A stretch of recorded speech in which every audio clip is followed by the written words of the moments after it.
Greetings, everyone, and welcome to Discussions.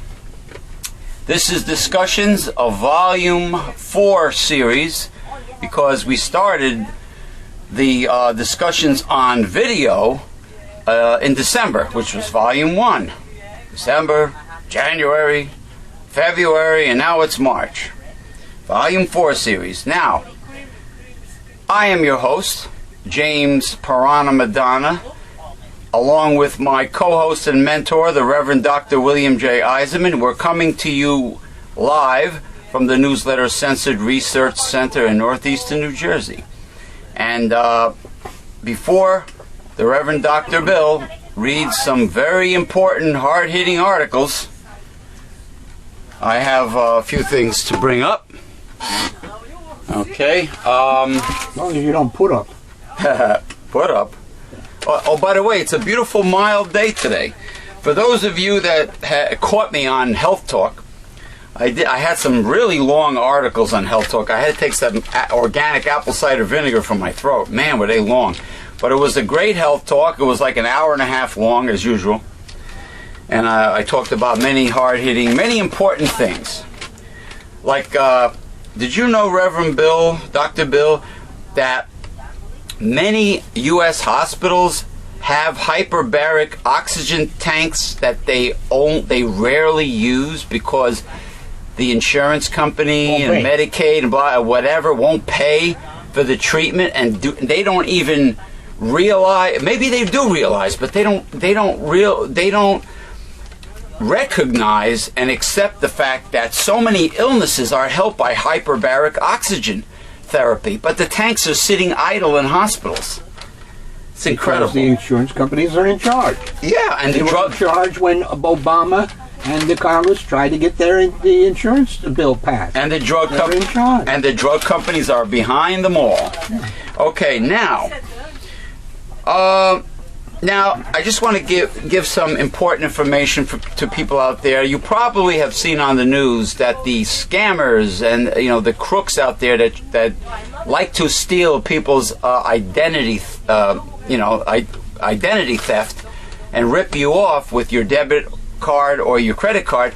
Now they've gone high tech. They have a small portable handheld device that all they have to do is turn it on and walk by you, and they could scan the magnetic strip on your debit or credit cards right in your pocket, right through your pantaloons, right through your wallet. Yeah.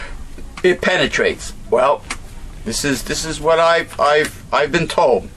If you take some aluminum foil and fold it and form it like a pocket, or like a little wrap it around it. Pocket, you fold it in a pouch or pocket shape, and keep your debit or credit card in that, and then put it in your wallet. That the scanning device will not penetrate the aluminum foil. So it's like the old Cold War. It just goes back and forth. The criminals, get one over on law enforcement. It goes back and forth, back and forth. But the criminals are always here with us. Particularly in a capitalist society, the criminals. They're in Washington now. They're in Washington now. Of course, our leaders like to deregulate companies.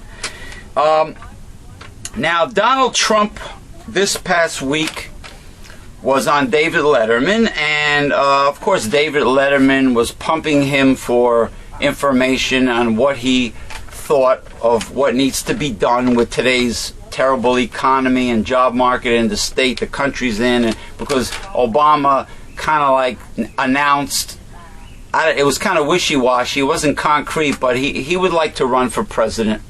I don't know what party he's going to run under. I don't care, because he's an elitist. So how could he feel your pain, and how could he have compassion for the little guy? But so David Letterman was asking him for information, what he thought. Donald Trump, I give him credit. He was honest. He says the unemployment rate there's no way it's like 9% that the government tells you. It's over 20%. And he came clean about what he thought of the actual figures, which was pretty decent of him. And then he says, well, He says there are very few areas in the United States where the job market is actually good. Not many, but there's a few. He mentioned Silicon Valley in California. And then he says what unemployed, low-income families, what the unemployed people need to do in America, they need to relocate their entire family to one of these few ideal areas. And David Letterman says, Donald, isn't that kind of expensive for unemployed, low-income people to just pick up and leave like the Beverly Hillbillies and relocate the whole family to Silicon Valley, California? Isn't that expensive? And what do you do when you get there? Who do you stay with? How do you live until you get established? So And Donald... a job. Yeah, a job. You got to have money to live on until you find a job in this so-called ideal part of the country. So Donald Trump says, well, you know, you got to do what you got to do. Doesn't that sound like a typical conservative Republican answer? It's much easier for businesses to begin in the area where you live. Well, yeah. And that would take place if the jobs were not outsourced. Oh yeah, definitely. But it's like a typical conservative push-button answer to a complex problem. Oh yeah, well it's what can I say? They got to do it. They got to do what they got to do. What do you mean got to do what you got to do? First of all, they can't afford to pick up and move the family like the Beverly Hillbillies. And what are they going to live on until they get established in Silicon Valley? And you know, it just the answer was very general, and it didn't really solve anything. No, well, of course not. As I was going to say, plumbers are not hurting, electricians are not hurting, Morticians, morticians are not hurting. the people are dying to get in the cemeteries. That's right. That's the point. There are jobs that never get outsourced. Auto mechanics. Never get outsourced. Yeah, there are jobs that will never get out. I thought the healthcare would be fine because plenty of sick people. You can't outsource healthcare in America, but guess what? They're laying people off at the hospitals. There's people, billers and coders can't find jobs. Nurses are getting laid off. So, but anyway, that was Trump. Now, greedy conservative corporatists, I know they eventually want slave labor because it's leading up to that gradually. You know, in my opinion, and I have to say this with the shillelagh waving around. I have a message. All you conservatives out there that are in the limelight, your Bill O'Reillys, your Newt Gingriches, your Rush Limbaughs, Sarah Palin, Sean Hannity, Christine O'Donnell, Chris Christie, Governor Walker up in Cheeseland, Wisconsin. All you conservatives can basically go fuck yourselves, because I know what you want people to do. Your idea of the way America should be is for, all corporations and companies to be deregulated so they can lie to you, produce bad products, sell you garbage, and just flat out lie to you in advertisement and rip you off. And they expect Americans to work at a job, probably less than minimum wage with no benefits, on salary, not paid by the hour, because I'm sure Republican, conservative, right-wingers do not want you to be able to get time and a half for working overtime. So they want to put you on salary, no benefits, peanuts for a wage, less than minimum wage. And meanwhile, the cost of living goes up, and how are you supposed to live? How are you supposed to pay your bills? Forget about affording an education, because there's not going to be money for that. Tuition's a ripoff in this capitalist America. It's not a right like it is like in Europe, and healthcare, the average person can't afford it. There is no affordable health care for the little guy at all. So all in all, looking at the overall picture, the right-wing conservative Republican version of America really sucks. It sucks. You hear that, Chris Christie? You hear that, Governor Walker? You hear that, Weeper of the House, John Boehner? It sucks. Your version of America sucks. Where is the incentive to wave the flag, Yankee Doodle Dandy, talk about patriotism? Where is the incentive? What? There is no American dream.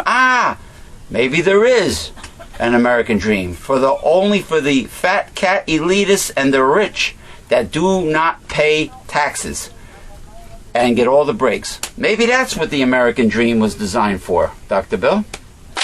It wasn't designed for that. That's what it's become.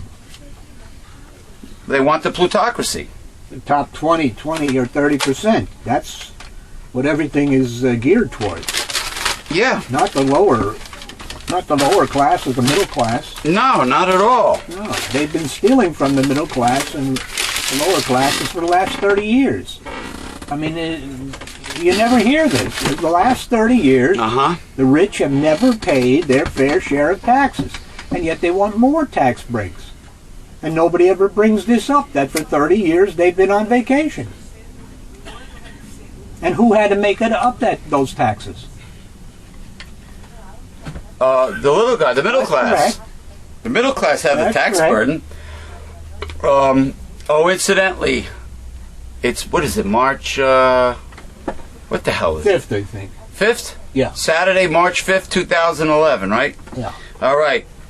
St. Patrick's Day is March 17th. So a message to all you Irish Americans, if you want the very finest in Irish imports, the biggest selection, go to www.xaviergifts.com. That's XAVIER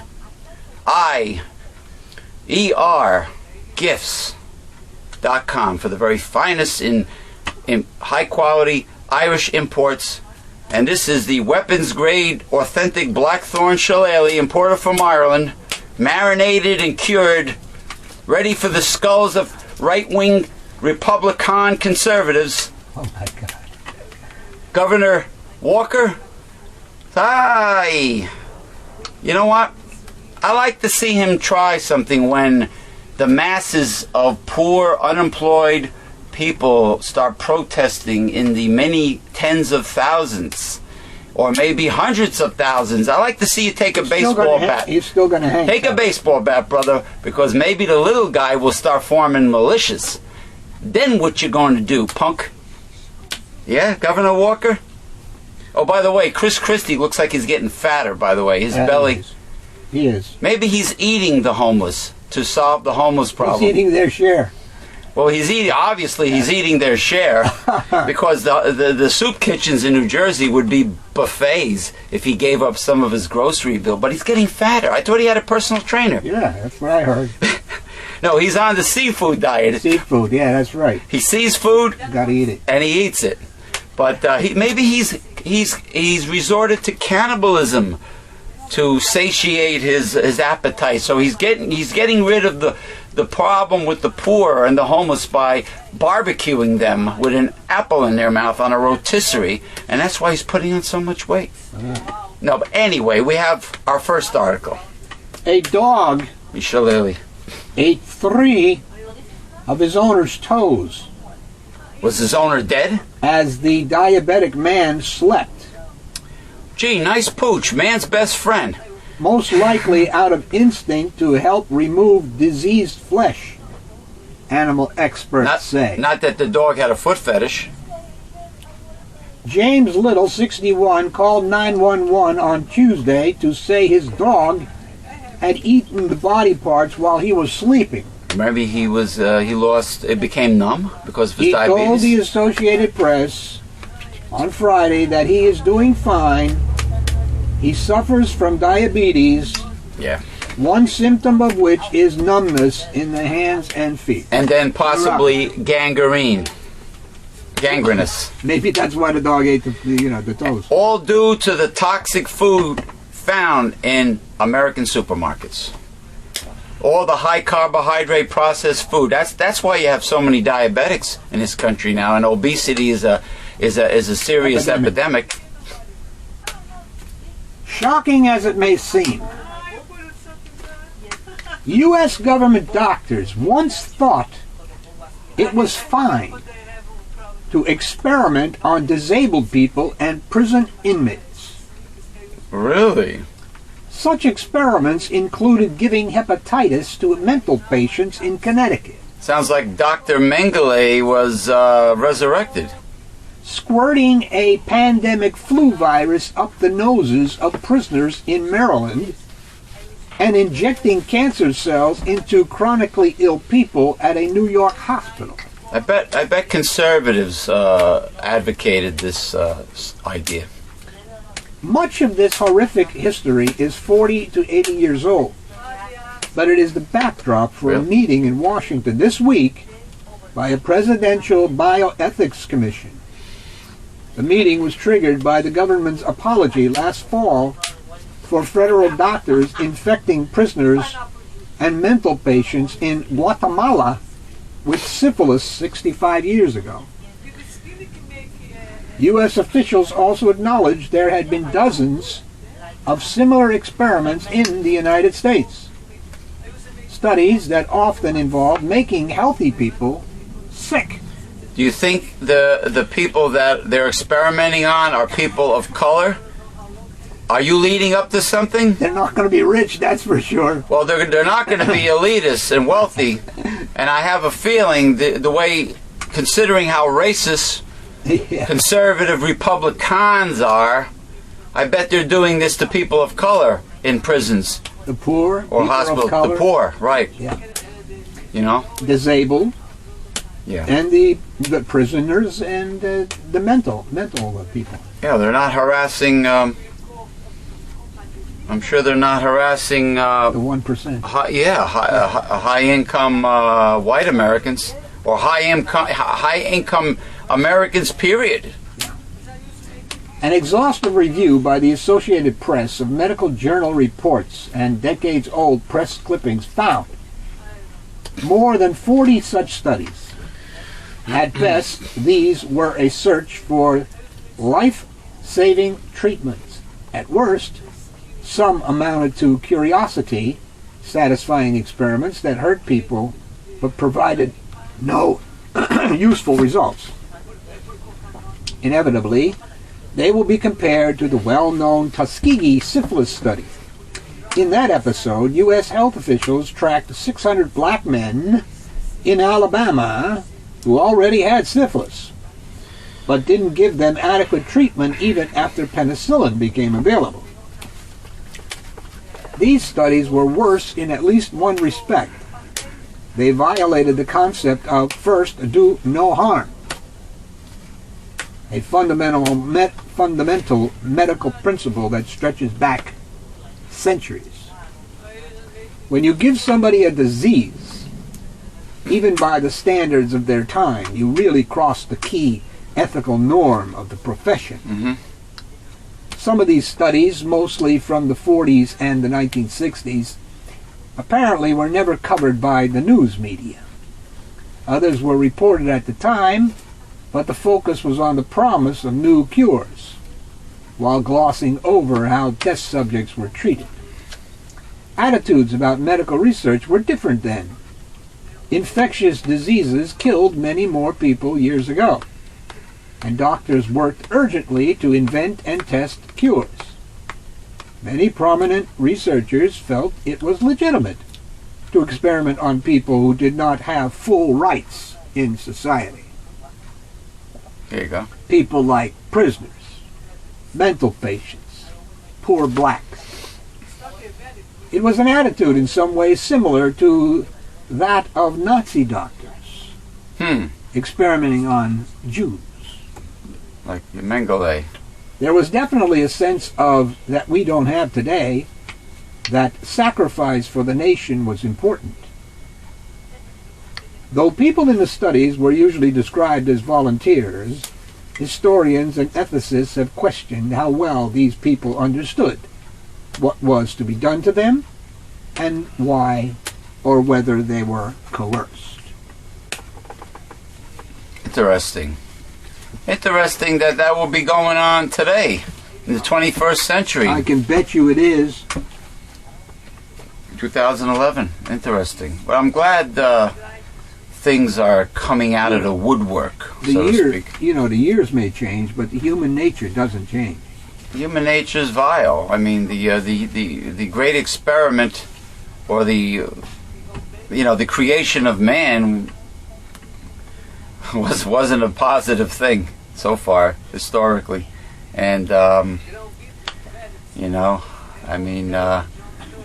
like when Ken Create was in the Wizard Azibuko's dungeon yesterday, he did the show was based on creation. He was reading from Genesis, and at the beginning when God started creating the creatures, he kept on saying it was good, it was good, it was good, it was good. And Ozzy said, after he finished with the creation, I don't know how many days it was, if it was the 5th day, 6th day, so far everything was good. And he was being sarcastic, which meant the creation of humans was not good. Everything was good when they were first created. Now they are cursed because they are no longer under God's supervision. This is the devil's world. Yeah, the innocence that Adam and Eve had, at that time, and the abundance. And at that time, the animals did not eat each other. No. That kind of thing was not around. No, and all the other ills. And after the fall, God Himself obviously killed a couple of animals to make the clothing, because they were ashamed that they were naked. They noticed that they were naked. Yeah. And then people think those were fig leaves, but they're not fig leaves. He made with animal. And and the company that sells pomegranate juice keeps on saying that the fruit of the tree of good and of what is it? The tree of good and evil, or the knowledge, the tree of knowledge of good. It was a pomegranate. Pomegranate instead of an apple. Oh yeah. I don't know what the hell it was. It went from an apple to a pomegranate. Besides, it was only symbolism anyway. Doesn't really matter. Yeah, exactly. One born again holy roller kook nut told me years ago that that I said, what do you gee, I wonder what people do with their time in heaven. He says, well, they worship the Lord 24/7, and they eat fruit from a special tree. Really, he knows. Maybe he's related to Harold Camping. This guy knows what you do in heaven with your time. So in other words, in heaven, where all things are spiritual, spirit. Hold on. A tree? Helicopter. That's the black helicopters coming after us. Do you hear that? They got infrared now looking down here. The Newsletter Censored Research Center is being under surveillance by the evil right-wing force, the force of Satan behind the Republican Party. You heard it. A genuine helicopter sound on our show. Totally unrehearsed. We didn't hire them to fly above the United States. Anyway, what were we saying? We're talking about pomegranates, and we're talking symbolic. We're talking about heaven, if they're spiritual. When they're spirits, beings, and etc. there, why would there be a physical tree there? Yeah, why wouldn't we need to eat fruit? And nobody eats in heaven. But Ozzy was a schmart cookie. You know what he said? After the whole thing? He says, it's a mystery, because Ken Create mentioned one of the mysteries of the Bible, and he says, it's a mystery. If we're supposed to have an immortal soul, then why do we require a resurrection? Ozzy got no answer. Yeah. I'll leave it at that. Yeah. Every dollar the Internal Revenue Service spends for audits, liens, seizing property from tax cheats brings in more than $10, a rate of return so good the Obama administration wants to boost the agency's budget. Let me guess, they don't do this to elitists. they don't audit elitists and crack down on elitists. House Republicans, seeing the heavy hand of too big government, beg to differ.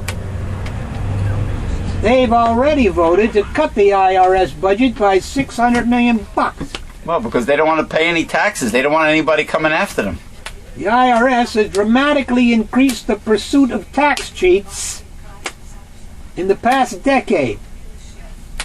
Audits are up. Property lines are up. Oh, Property liens are up. Liens. And asset seizures are way up. President Obama and Democrats in Congress see stepped-up enforcement as a good way to narrow the nation's staggering budget deficit without raising tax rates or cutting popular spending programs. It makes little sense to cut the agency that collects revenue. That's true. IRS Commissioner Doug Shulman, but in the past, the agency has been directed to go after the low-income guys. And to have a hands-off policy with the Big fat boys. cats, the big That's boys. IRS Commissioner Doug Shulman told the committee Tuesday that the $600 million cut in this year's budget would result in the IRS collecting $4 billion less through tax enforcement programs. The Democrat-controlled Senate is unlikely to pass a budget cut that big. But given the political climate on Capitol Hill, Obama's plan to increase IRS spending is unlikely to pass either. Obama has already increased the IRS budget by 10% since he took office. Republicans, however, view the IRS as an ideal target in their promise to reduce government spending, in part because the agency will play a big role in implementing Obama's new health care law. If the law survives court challenges, the IRS will administer tax credits for businesses that provide health insurance to employees, as well as credits to help individuals pay for coverage. The agency also is given the task of enforcing the mandate that most Americans buy health insurance starting in 2014. Obama's 2012 budget proposal for the IRS includes $473 million and 1,269 new positions to start implementing the health care law. At a time when we have to tighten the belt from a budgetary standpoint, we are seeing massive new responsibilities laid at the doorstep of the IRS, and it's making it more difficult for them to meet their charges of enforcement as well as customer service to the taxpayer. Republicans want to deprive the agency of money to enforce the new law, but the budget cuts go deeper than health care, reflecting GOP concerns about an agency that touches nearly every business and adult in the nation, as well as many that operate abroad. You know what that means, don't you? They don't want the IRS touching those cheating, stealing corporations abroad that don't pay any taxes. Very interesting. Yes. Well, you know, years ago when you used to hear Mr. Forbes trying to promote the flat tax during, pre-presidential campaigning, at that time, former mayor of New York City, Democrat Ed Koch, said that, when he had a syndicated radio talk show, he says, to get rid of the IRS completely and have a flat tax, that would mean the rich will not pay any taxes at all. That's the only reason why Forbes wants to do that. It has to do with shrinking government down to nothing. Yeah. And when you do that, there's no regulation for the loot. No protection. But if you talk to Republicans, they would tell you that a tiny government with no IRS and total deregulation would mean prosperity and tons and tons and tons and tons of jobs in the United States. But that's a lie. The Republicans are never interested in jobs until now. jobs in China and India. Okay, they're not interested in jobs. They only are interested in jobs now because they're trying to bring down Obama. They had They had 8 years of Bush to be interested in jobs. They were not interested in jobs. Okay, remember, Bush never created one net job. Not one in 8 years. Not one. Oh, by the way, when David Letterman asked Donald Trump, what is the best way to find a job in today's horrible economy? He said, move to China. That's where our jobs are right now. There you go. But at least he acknowledged that he said he was anti-outsourcing, which is very surprising for a rich man to admit that. But then again, there are a few elitists out there that do not mind paying their fair share in taxes. Warren Buffett. Not many. Warren Buffett. Warren Buffett's one of them? Yeah. Yeah, well, Judge Judy said on an interview when Larry King was around that, I don't mind paying higher taxes if I know it's going to be used for the good of the country and to help people. And yeah, people, but you see, someone like her, I mean, she's doing well, but she is not rich.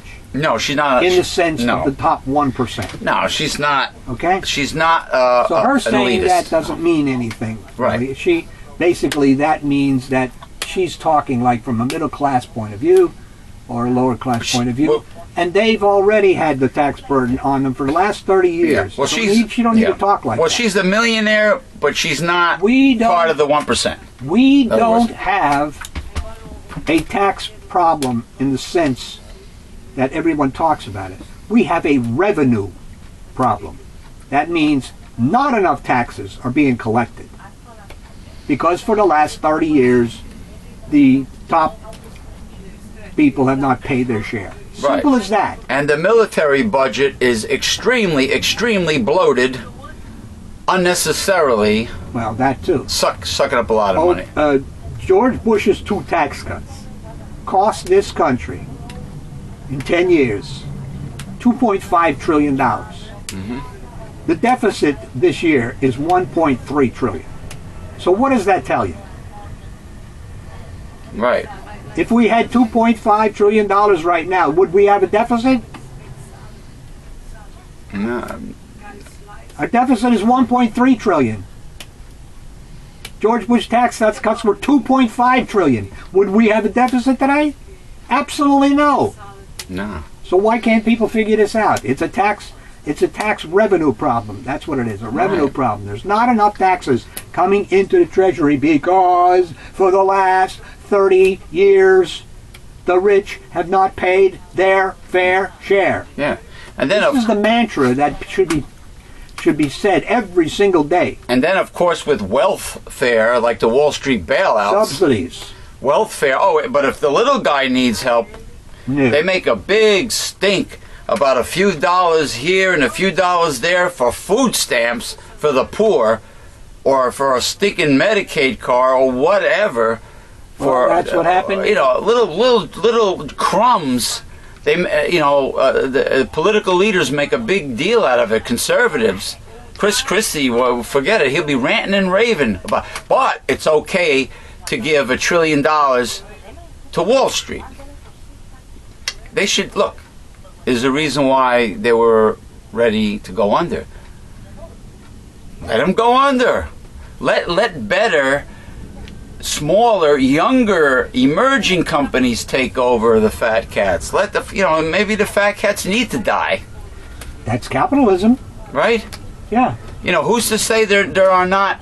If you don't make it in capitalism, you go bye-bye. I mean, who's to say there's not better, younger, smaller, emerging companies that do it better than the fat cats, waiting in the wings to take over when the fat cats die? Why do we need to keep on bailing out the fat cats? Because they're fat cats, and they give money. Aha! See? What, you mean like campaign contributions?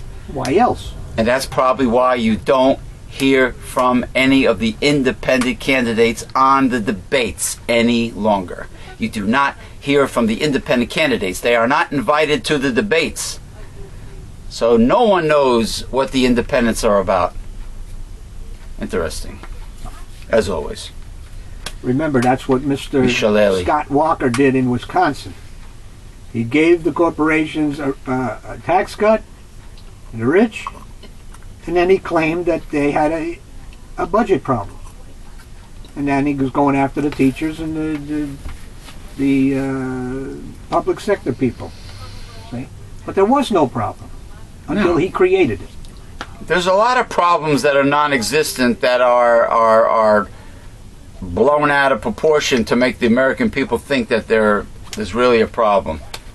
You know, I mean, of course, things like global warming are real, you know, but, you know, there's a lot of problems that are like, hey, what's with this guy in Louisiana, this shrimper that keeps on doing that commercial about how wonderful British Petroleum is, cutting him a check and nothing's wrong with the shrimp, and It's called public relations. it's time to eat. Come down to Louisiana and eat my shrimp.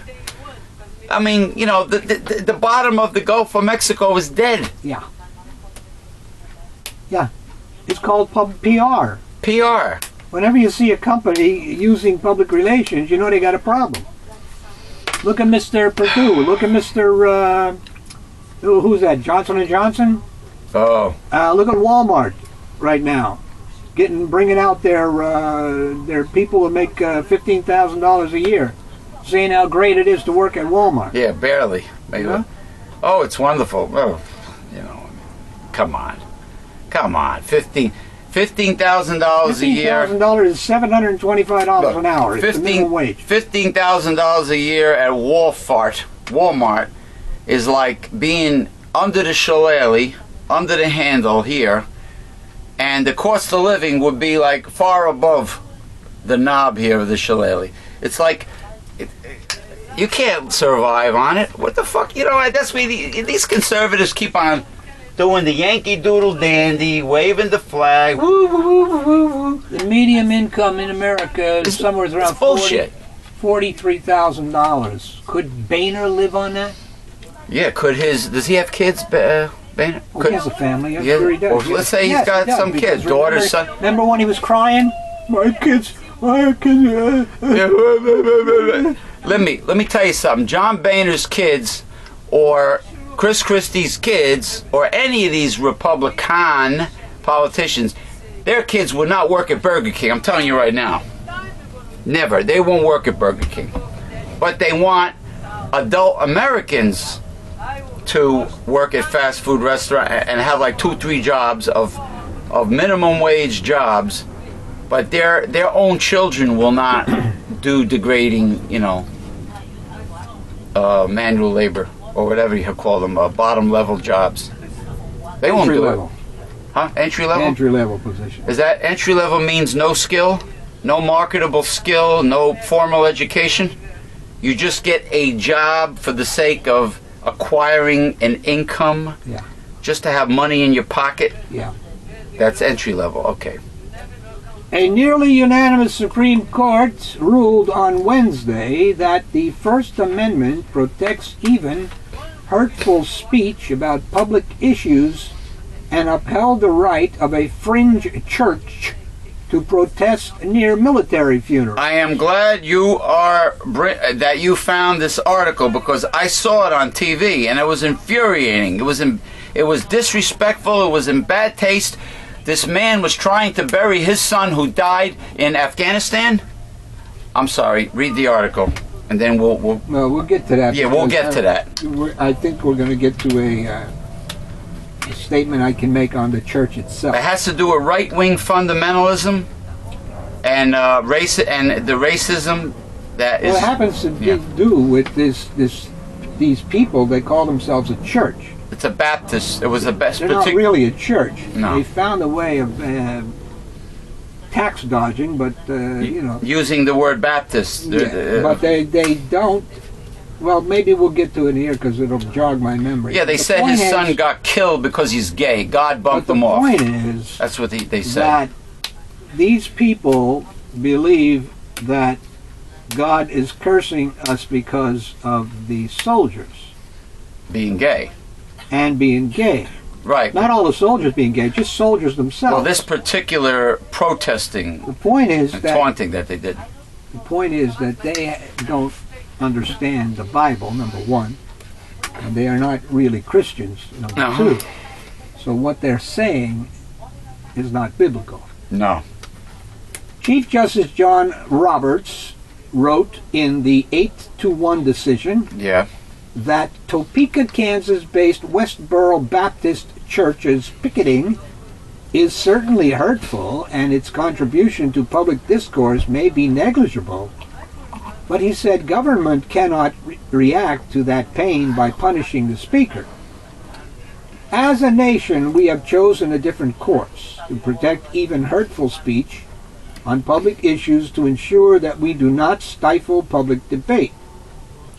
Justice Samuel Alito Jr. was the lone dissenter. He said, "Our profound national commitment to free and open debate is not a license for the vicious verbal assault that occurred in this case." The case concerned Westboro's picketing at the funeral of Marine Lance Corporal Matthew Schneider, who was killed in Iraq. Okay, Iraq.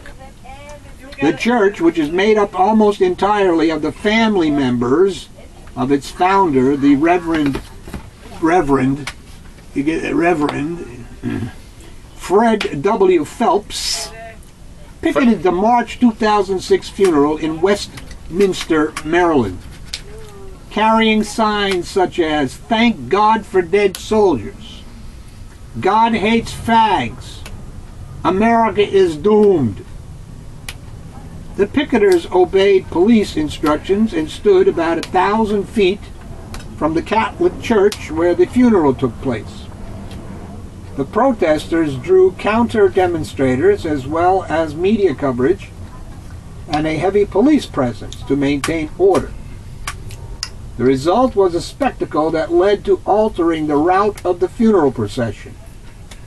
Margie Phelps, a lawyer, and the daughter of Phelps, who argued the case at the court, struck a triumphant note. "Our reaction is thank God and praise His name," she said.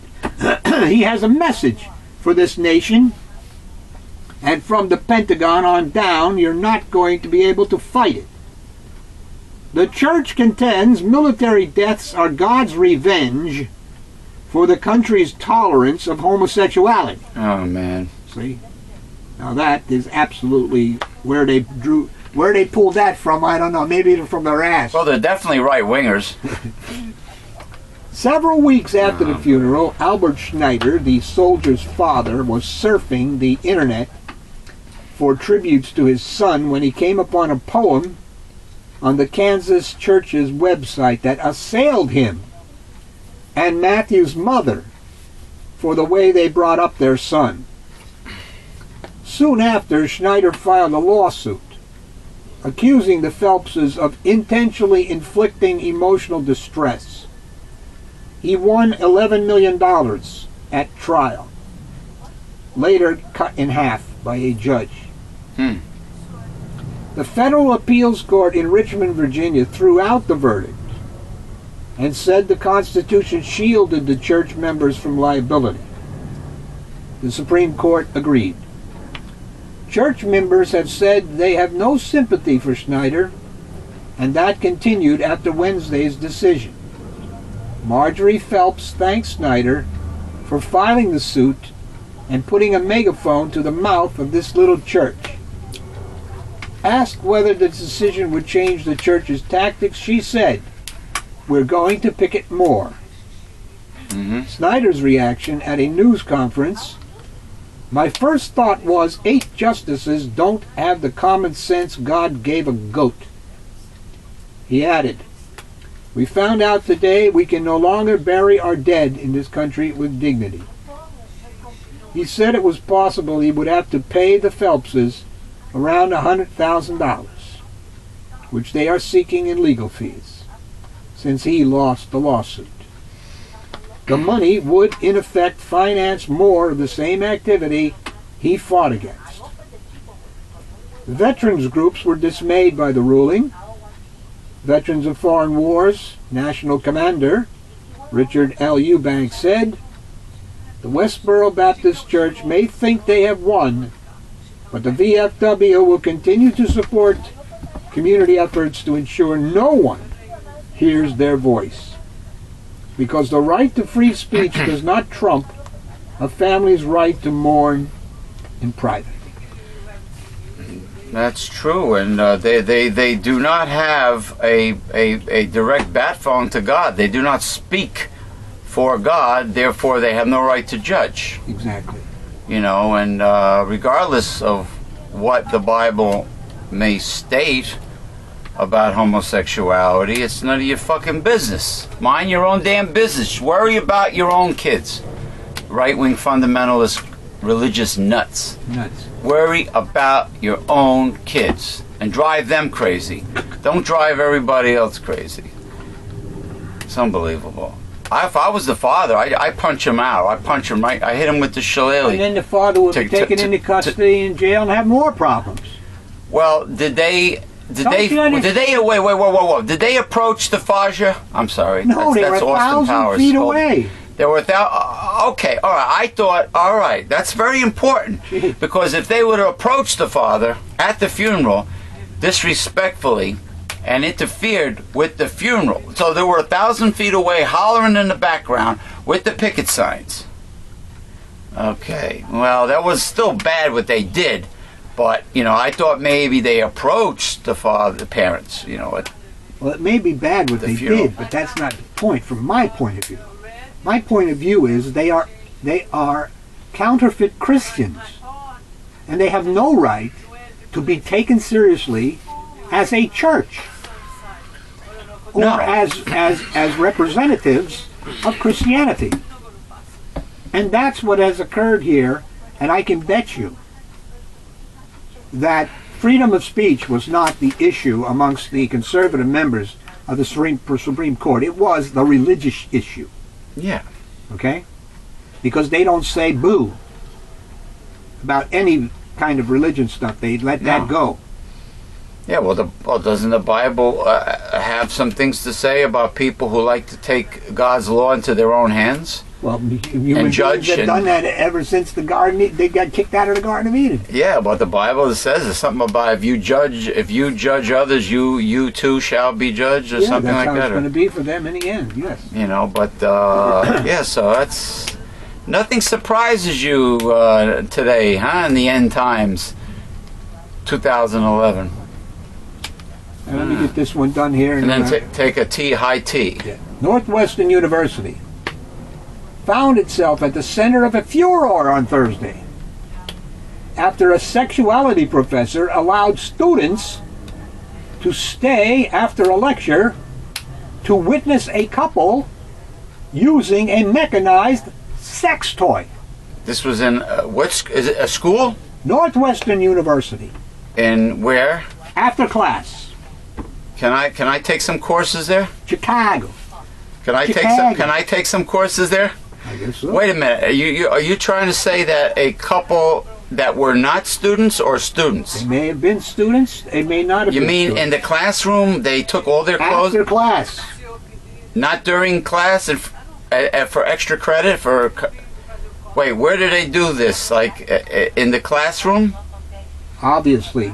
Was it in front of a class of students? Only the volunteers who came. And they actually did a demonstration of how to use mechanized sex toys. Mechanized sex toys for extra credit? Or for just learning. Is that called extra testicular activities? The school's president I'm fucking funny, ain't I? Promised an investigation. Here's a well, it's an old-fashioned sex toy.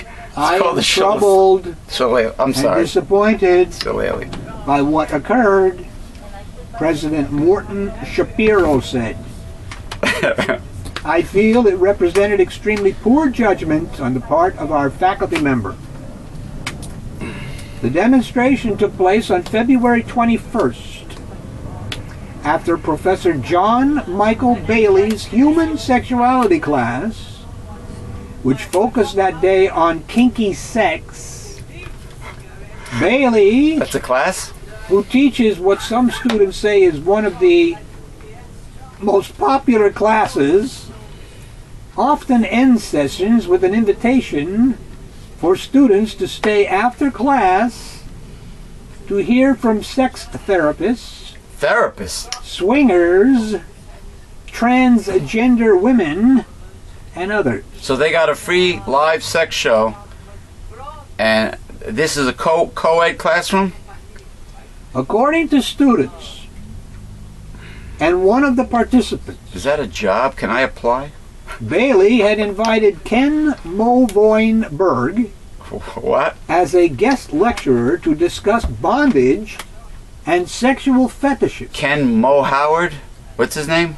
Shemp? Also there to answer questions were Jim Marcus and his fiancée Faith Kroll. Student Justin Smith said. And they put on a show. Students were warned repeatedly that they were about to witness explicit material. The stiff shillelagh is what they're going to do. And that they could leave. If they want. Smith and another student, Nicholas Wilson, said most of the students left to get to their other classes. Really? Those who stayed saw a movie. A movie? And the couple concerned that the film contained misinformation asked if they could give a live demonstration. Really? The main guy, Melvoin Berg, said, "Are you ready for a sex show?" What did the class say? He said the professor repeated to students that if they were uncomfortable, they should leave. Most of the roughly 100 students didn't go anywhere. They, Within seconds, yeah. Kroll had taken off all her clothes except a bra, What about the man? climbed on stage, and lay down on a towel as Marcus operated the motorized device. Oh, so he did not take his clothes off. Looks to me like he was Plunging the dildo into her chocha. motorized. Oh, the ones you see in the videos, like tubebait.com, the free sex videos. Mm-hmm. So, I've seen them. Students, But he didn't do anything. He didn't fuck her, in other words. Well, we don't know that yet. We don't know that yet. Hold on, people. We don't think we're going to go there. Students said they could not see much because the couple was far back on the stage and Marcus was in the way. What a But jerk that Wilson Marcus said was. a fair number of people tried to get a better view. Why couldn't they tell Marcus to get out of the way, man? He was operating the machine. Well, he couldn't move it? Marcus, Jerk. an acquaintance of Melvoin Berg, said he was What a name. surprised that the demonstration had created such a stir, adding that the outcry illustrates a larger point. People say it's not necessary to demonstrate sex acts, he said. No, it's not. That's one of the things that kept research in some of these areas hobbled. There is a squeamishness about this conversation. In a message posted by the university's newspaper, the Daily Northwestern, Bailey defended his decision to allow the demonstration, saying it was relevant to the day's discussion of kinky sex. So a live show was necessary. The demonstration, Sure, right. which included a woman who enjoyed providing a sexually explicit demonstration using a machine, surely counts as kinky and hence is relevant. Was it electric or diesel powered or? But he also seemed to recognize that he might have gotten himself into some trouble. Well, the professor gave him authorization, right? He wrote, we're talking about the professor. He wrote that as he watched the demonstration, I was worried that there could be repercussions that would threaten the valuable speaker series that I have built over the years. Sidebar here. Fewer teens and young adults are having sex, a government survey shows. And theories abound for why they are doing it less. Disease prevention. Experts say this generation may be more cautious than their predecessors, more aware of sexually spread diseases, or perhaps emphasis on abstinence in the past decade has had some influence. Or maybe they're just too busy. It's AIDS. I think it's The HIV. study released Thursday is based on interviews of 5,300 people ages 15 to 24. It shows the proportion in that age group who said they'd never had oral, vaginal, or anal sex in the past decade, from 22% to about 28%. Yeah, well, I'll tell you one thing. When I was younger, before HIV was ever mentioned, there were swingers clubs in New York City. You know, there's Plato's Retreat. There was a place called the Zoo. They were all over the place. All the dance clubs. I mean, God, if you were remotely attractive, and every time you went out to a club, no matter what day of the week, I mean, forget it. There were people in the parking lot. The cars were rocking. The windows were all fogged. People were getting laid left and right back in the day. We're talking about, I'd say the beginning of the 1980s and before 70s and whatever. I'm sure the 60s. You know, the flower children of the 60s. People were getting laid. Then all of a sudden HIV came and that was it. Bacon and AIDS came about and that was the end of that. At the time, Democratic Governor Mario Cuomo closed all of the sex clubs in New York. Plato's Retreat was closed, and among the others. And they went underground, the swingers. There's still swinging organizations. Don't get me wrong. You know, you have, what do you have, adultfriendfinder.com, among others. They're out there. .com. Huh? For fetish people. Alt.com. A-L-T, alt.com for people with fetishes. But that's how it is. I think it has to do with incurable sexually transmitted diseases, or the reason why people are having less indiscriminate intercourse, you know, outside of a serious relationship. Did they mention any details about the apparatus used? No. To give you an idea just how hard blackthorn wood is, I actually gave myself a bruise on the palm of my hand by tapping my hand. Look at that. I don't know if you guys can see the ball. You see it? Right here in the middle? We see a hole. A hole? A depression. Like a crater. Well, it's blue. Like on the moon, a crater. And it hurts. It hurts. You went to the doctor here, you tell him, you say, Doc, it hurts when I do that. Don't do it. And would he bill the insurance company for a doctor's visit for saying that? Yeah. You know, it's amazing how little talking your family practitioner does for that large sum of money. They just write prescription. There was a female doctor on the news the other day, a natural doctor. Naturopath, yeah. Not a naturopath, a natural doctor who does things the natural way, finding causes. Wasn't that a natural doctor? You mean a doctor who finds the causes of the problems instead of just giving you a pill? That's what I said. Didn't I say something. that? A naturopath may not be a natural doctor. This is a holistic practitioner, or was it a clinical nutrition? He's an MD. So he's an MD. Her. She is a, what do you call, she's a doctor who seeks causes. Complementary or alternative medicine. Don't get caught up in that labeling. I'm making a point. All right, okay. Most doctors are not interested in causes. No, they want to cover your symptoms. That's correct. They want to alleviate your symptoms. That's correct. With a drug that creates more symptoms, more problems. Then you go back anyway, to... Her visits with her patients are an hour and a half.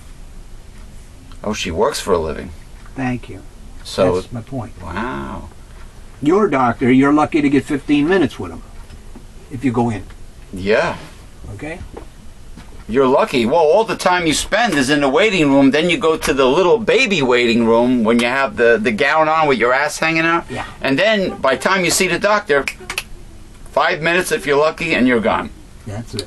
Now, are we completely finished with the articles for the show? One more. You're going to do one more article, more and that's it. we're going to wrap it up, and then I'll go to promo.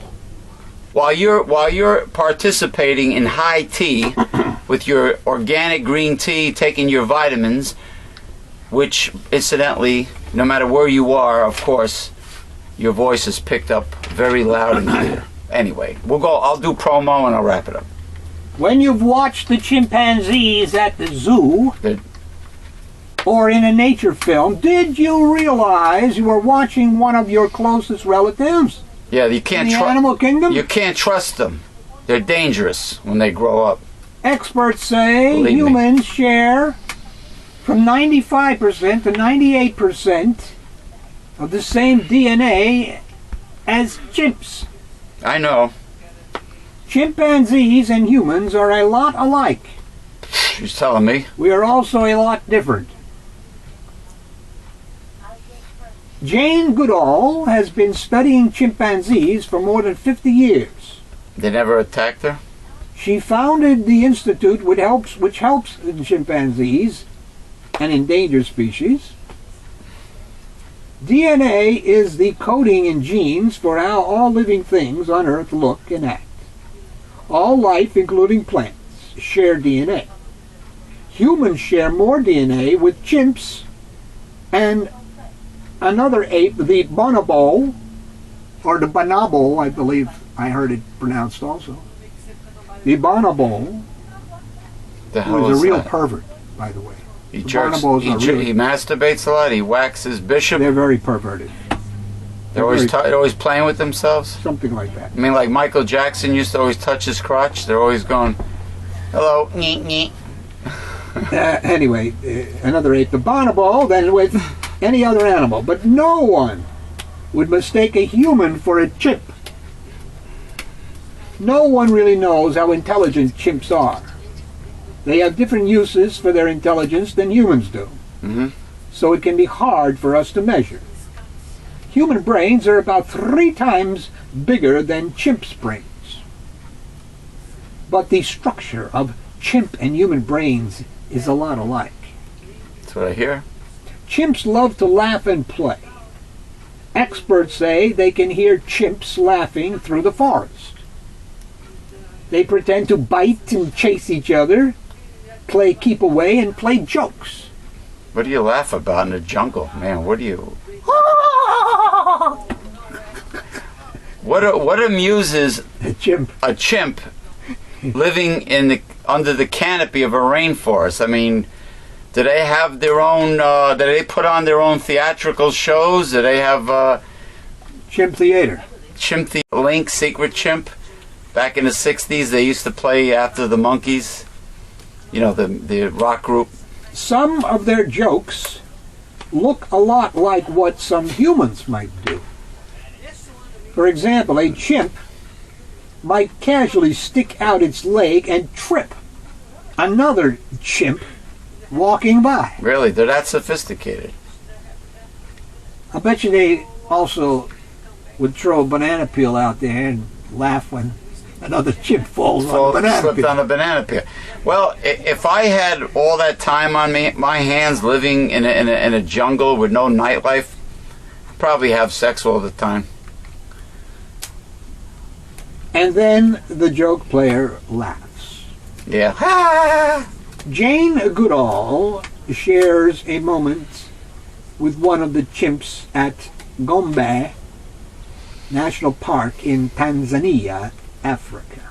Okay.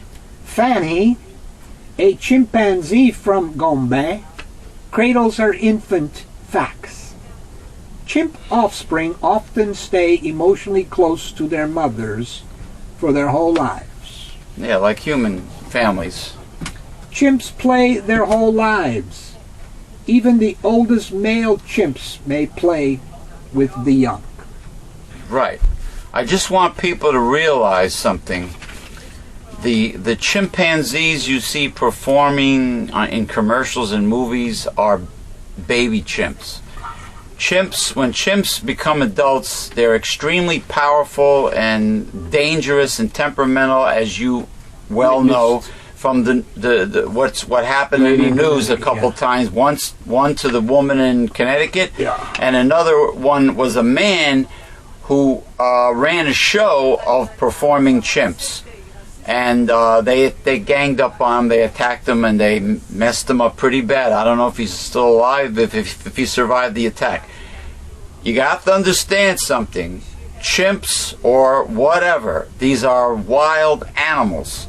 There's a show on cable called Fatal Attractions on Animal Planet, I believe, where it shows, people that decided they have this obsession with exotic pets, very similar to the obsession with animal hoarding.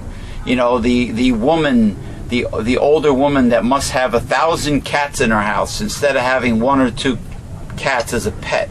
She must either save the whole world, or the whole cat kingdom of the world, or she has more and more and more, and it becomes unhealthy for the animals, really. It's not only unhealthy, it's mutual. It becomes unhealthy for the owner and the animal. But, okay, animal hoarding those are domestic animals, unsanitary conditions. But I'm talking about exotic pets. These are wild animals. And a sophisticated, intelligent wild animal like a chimp, you cannot make it a family member. You cannot substitute it for a real human child. It is not your baby. And eventually, it's going to do what wild animals do. It might be affectionate for a while and bond with you, and then one day it's gonna snap, and the results might be pretty bad, pretty disastrous, and that goes for all wild animals. They'll bond with you at the beginning, because you'll be like a parent substitute, so to speak. And of course you're feeding it. That's an incentive to bond with you, right? You're feeding it. For a while, you're feeding it, but it's still a wild animal. A wild animal will always be a wild animal. So don't even bother. Get over the habit, otherwise you're going to be sorry. Break the habit. Humans have so many fucked up psychological disorders. It's incredible. But anyway, I just want to tell people before we take a break and I go to promo that I'm not drinking my tea this time. I'm drinking hot cocoa with imported turbinado sugar and a teaspoon of cinnamon. I use Baker's cocoa. Okay. Anyway, we're going to take a break. Dr. Bill's going to go to high tea and take his vitamins, and I'm going to do a promo. Okay. Okay, we are back. While Dr. Bill is partaking in his high tea and taking his premium nutritional supplementation, I'm going to do a little promo. This painting next to me is a self-portrait of the Reverend Dr. William J. Eisenman. The Reverend Dr. William J. Eisenman is a fine watercolor artist.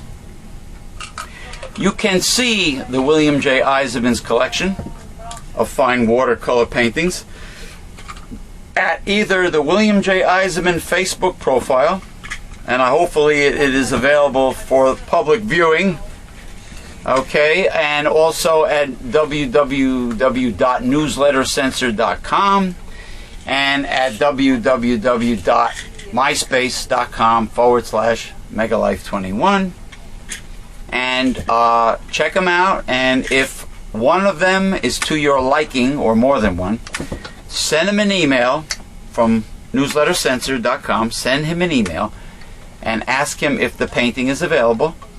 And if it is, you can purchase an authentic, signed, genuine, the original watercolor painting by the Reverend Dr. William J. Eisenman. Not a print.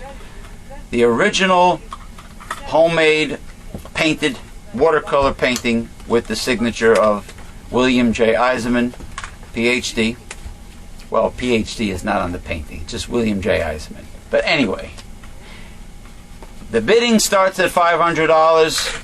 Check it out. This one is where he gets a lot of power and energy from the self-portrait. We need it. We need it to show you something, on the show.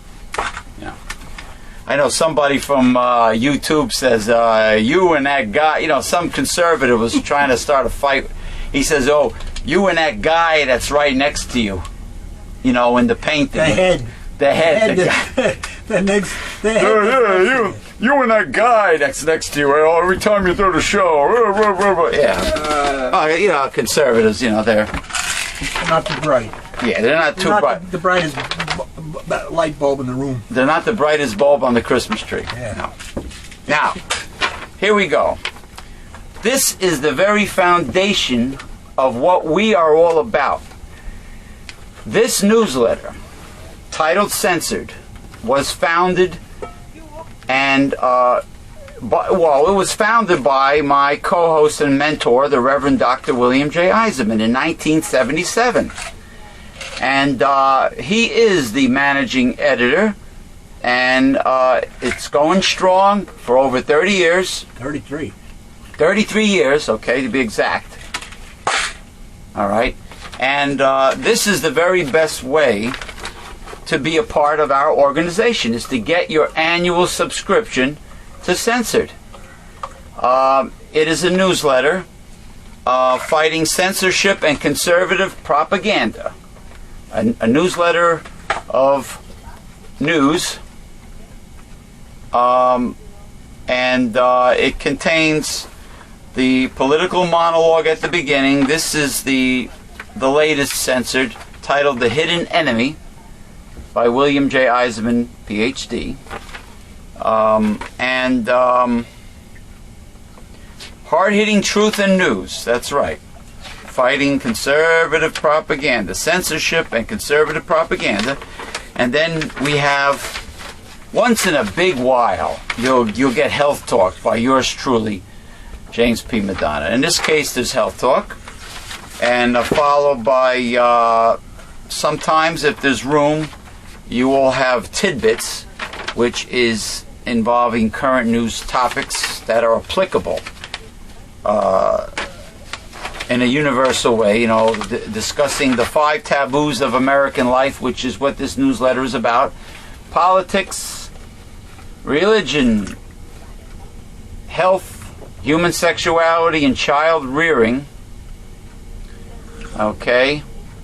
And then, last but not least, at the end, you have the God Project, okay, with William J. Eisenman, Doctor of Divinity, all right, because he does have a PhD in divinity and theology, or he's an ordained minister.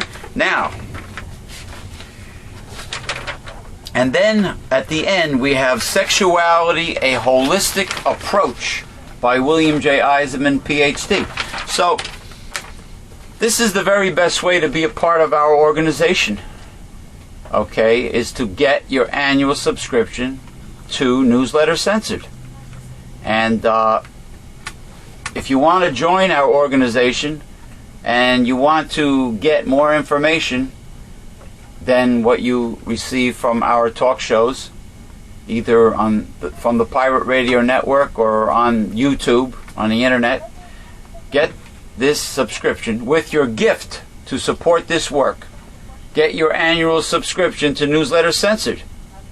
Okay, just simply go to our home website, www.newslettercensored.com. And after you read all the hard-hitting information, click on the printable order form. And with your gift to support this work, get your annual subscription. And also at the top of newslettercensored.com is the link which directly brings you to the Megalife 21 hard-hitting internet talk radio station. where you can listen to our shows.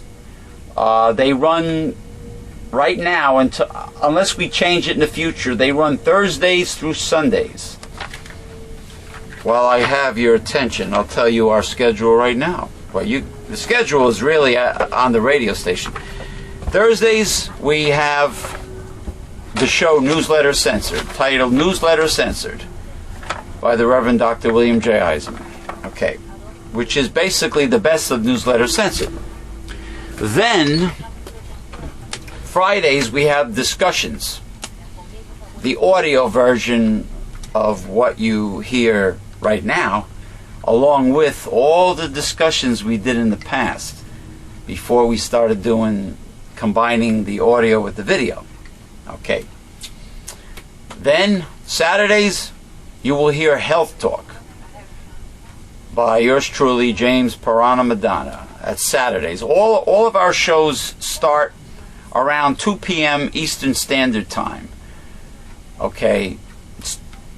When we finish, it depends. We try to finish up 9, 10 p.m. Eastern Standard Time, but we often run overtime because it's very important to get the message out. And Sunday, we have The God Project with the Reverend Dr. William J. Eisenman.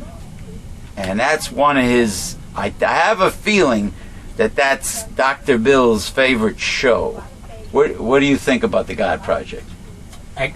It is. And the most important, maybe. Yeah, because it explains why all this crap is going on today. All the politics we talk about and the current news topics and everything that's discussed on the radio show, in the video, and in the newsletter is all the result of human nature.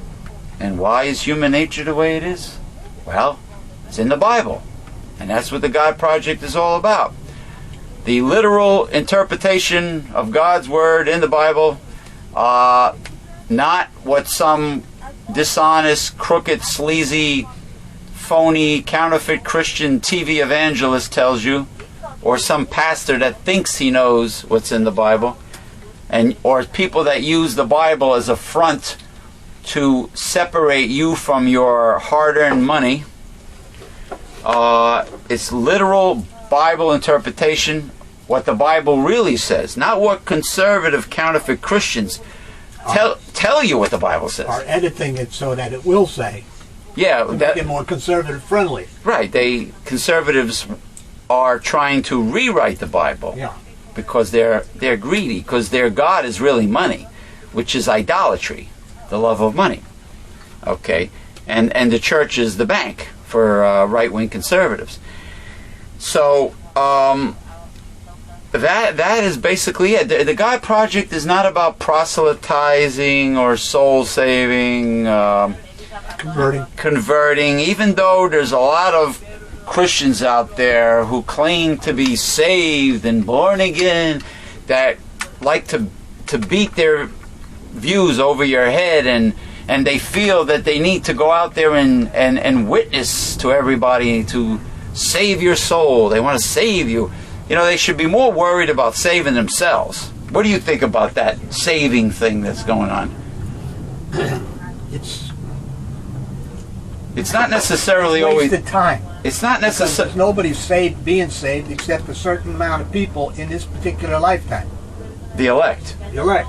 That are supposed to rule at Jerusalem during the tribulation, right? Yeah, it's a funny thing. You got these conservative people who believe God is so weak and puny that they need to establish Christianity within our nations today, and they don't understand that when Jesus comes, there will be no humans ruling anywhere at any time. This is the 1,000-year rule? Yeah. Yeah, the end of when Jesus finally comes, it will be the end of human rule. Well, they feel that God needs them, requires them to speak for Him and to save souls And I guess they're taking the word witnessing very literally and using that as an excuse to bug people. Well, yeah, because, why would they be saving people when it's not their time? Yeah. No, it's not their time. Oh, by the way, what the wizard mentioned in the dungeon was pretty sharp, right? About, if we have an immortal soul, then why is there a resurrection? Very good question. Well, it's not a question because it only becomes a question because of these people who have that are establishing a new tradition, that one about heaven and hell. It's not in the Bible. They believe in a Dante's Inferno. Yeah. Where, you die and your soul immediately flies towards the light or goes into this pit, and where where demons are chasing you with pitchforks, like you're on Man versus Food in a friggin' barbecue, and they're poking you in the ass, trying to roast your ass.